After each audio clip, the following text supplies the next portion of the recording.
Selamat pagi, Pak. Kami kelompok 24 dari Prodi D4 Teknologi Rekayasa Perangkat Lunak ingin menjelaskan mengenai Pancasila sebagai dasar negara Republik Indonesia.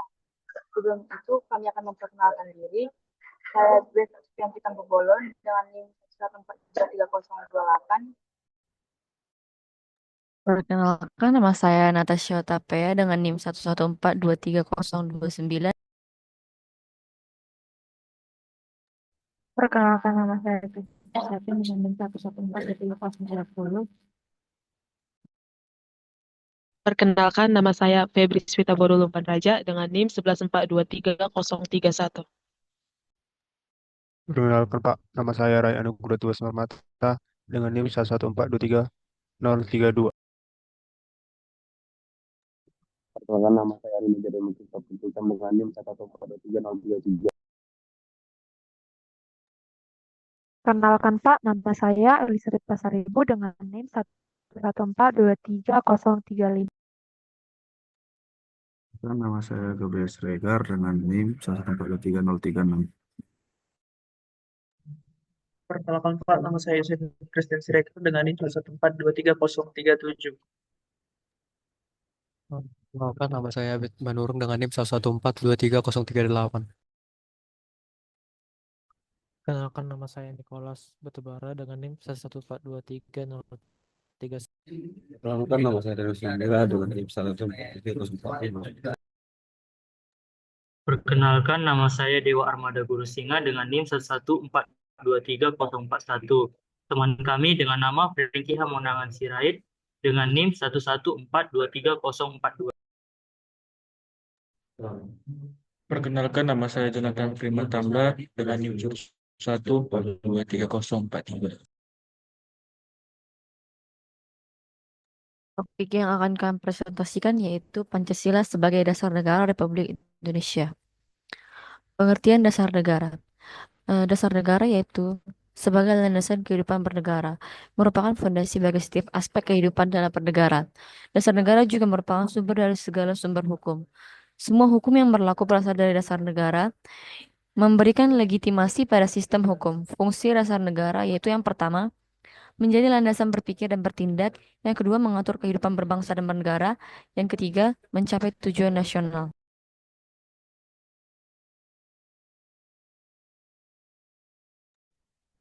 Kemudian saya akan menjelaskan sejarah lahirnya Pancasila, yaitu pada proses perumusan Pancasila terjadi sidang PPKI yang pertama pada tanggal 29 Mei sampai 1 Juni 1945 yang merupakan pertemuan untuk merumuskan dasar negara Indonesia.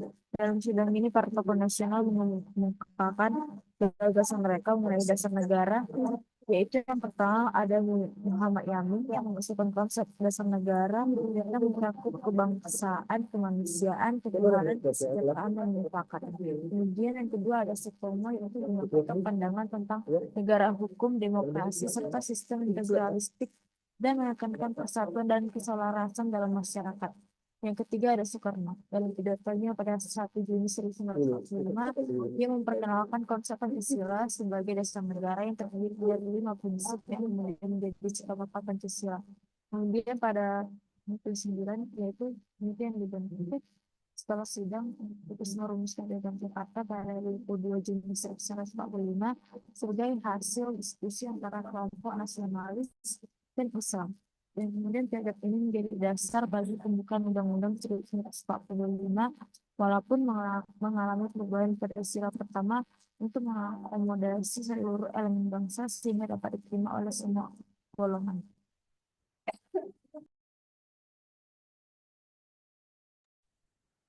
Selanjutnya, Pancasila dalam konstitusi. Yang dimana kedudukan Pancasila dalam Undang-Undang Dasar 1900, yang pertama tercantum dalam pembukaan 1945, yang khususnya di alinea keempat sebagai dasar negara yang tidak terpisahkan dari konstitusi. Yang kedua, menjiwai seluruh pasal dalam Undang-Undang tahun 1945 yang menjadi pedoman utama dalam penyelenggaraan pemerintahan dalam kehidupan berbangsa. Yang ketiga, tidak dapat diubah melalui amandemen. Yang dimana karena Pancasila adalah dasar negara yang bersifat tetap dan fundamental. Selanjutnya hierarki hukum. Yang pertama, sumber dari segala hukum yang menjadi landasan utama dalam sistem hukum di Indonesia. Yang kedua, dasar dalam pembentukan peraturan dan perundang-undangan yang memastikan setiap hukum yang dibuat sesuai dengan nilai-nilai Pancasila. Yang ketiga, pedoman dalam interpretasi hukum yang dimana agar setiap kebijakan dan keputusan hukum tetap berlandaskan pada prinsip-prinsip Pancasila.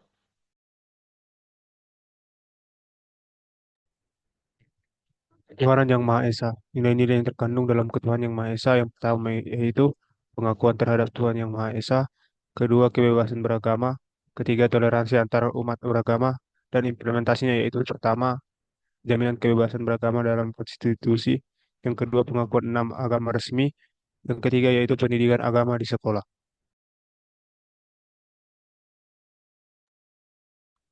Sila kedua, kemanusiaan yang adil dan beradab. Makna dari sila kedua yaitu penghargaan terhadap HAM, kesetaraan terhadap manusia, keadilan dalam perlakuan. Dan juga penerapan dalam sila kedua yaitu perlindungan HAM dalam konstitusi, kebijakan anti diskriminasi, program perlindungan sosial.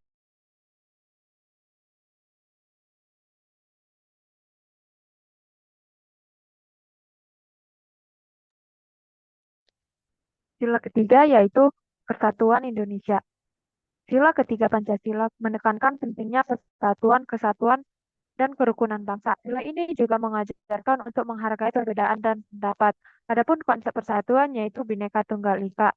Yang berikutnya adalah NKRI harga mati dan semangat nasionalisme. Yang menjadi pentingnya sila ketiga Pancasila adalah menjaga persatuan dan kesatuan bangsa, membantu mengatasi perbedaan, menghargai keanekaragaman sebagai sumber kekuatan nasional, membangun bangsa yang diharapkan oleh seluruh rakyat Indonesia, serta mencintai bangsa dan negara sendiri atas dasar kesamaan cita-cita dan tujuan bangsa. Adapun yang menjadi implementasi dari Persatuan Indonesia yaitu yang pertama adalah pelestarian budaya daerah, program pembangunan nasional, serta penguatan identitas nasional.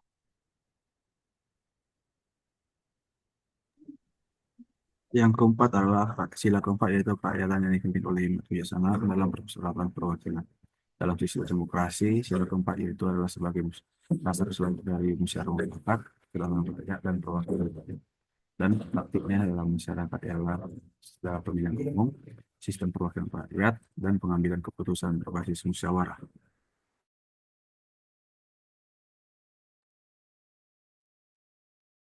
Selanjutnya adalah sila kelima yaitu keadilan sosial bagi seluruh rakyat Indonesia. Dan prinsip keadilannya yang pertama pemerataan kesejahteraan, yang kedua keseimbangan.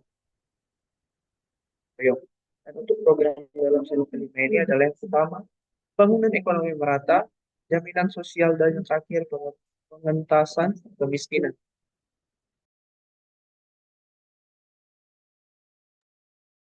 Selanjutnya, fungsi Pancasila. Pancasila sebagai dasar negara Indonesia memiliki fungsi utama yaitu dasar penyelenggaraan negara, sumber etika politik, dan pemersatu bangsa.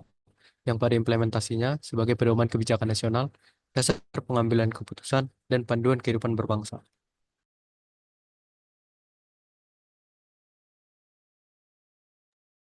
Intinya ialah karakteristik dan sifat-sifat dari Pancasila. Pancasila bukan hanya sekadar dasar negara, tapi juga merupakan cita-cita luhur bangsa Indonesia sesuai dengan sifat idealisnya. Juga di dalam Pancasila terdapat nilai-nilai yang bersifat universal, seperti kemanusiaan, keadilan, dan persatuan. Selain itu, Pancasila memberikan tujuan kehidupan berbangsa, yaitu untuk memberikan masyarakat yang sejahtera, adil, dan makmur. Kedua, sifatnya yaitu realistis. Itu sesuai dengan kondisi Indonesia. Kedua, dapat diterapkan, dan yang terakhir tidak praktis, yang artinya dapat diwujudkan dalam berbagai aspek kehidupan seperti dalam hukum, ekonomi, pendidikan, dan sosial. Kalau di daerah ini,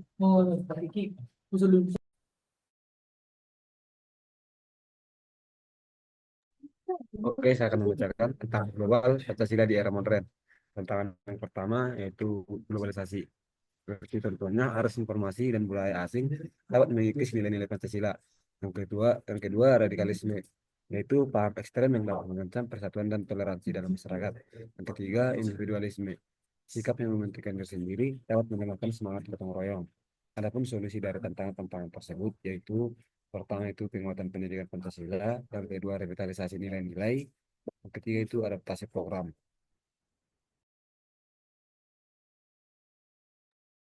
Adapun aktualisasi nilai dari penerapan Pancasila modern, yaitu yang pertama dalam bentuk pemerintahan dapat dalam bentuk government, selanjutnya ada transaksi, kemudian pelayanan publik. Adapun dalam masyarakat dapat berbentuk gotong royong digital, toleransi di media sosial, dan musyawarah online. Selanjutnya, revitalisasi penguatan Pancasila. Adapun program-program dari revitalisasi berikut adalah bisa berupa pendidikan karakter, sosialisasi digital, dan pemberdayaan pemuda. Adapun peran generasi muda dalam revitalisasi ini adalah inovasi penerapan nilai, kampanye media sosial, dan gerakan kepemudaan.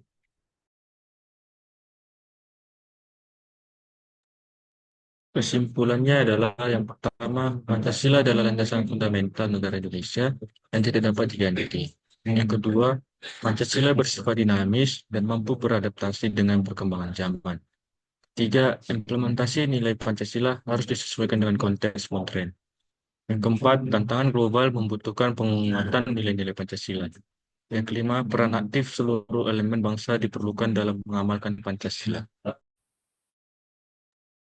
Sekian presentasi dari kelompok kami, kelompok 24. Kami ucapkan terima kasih.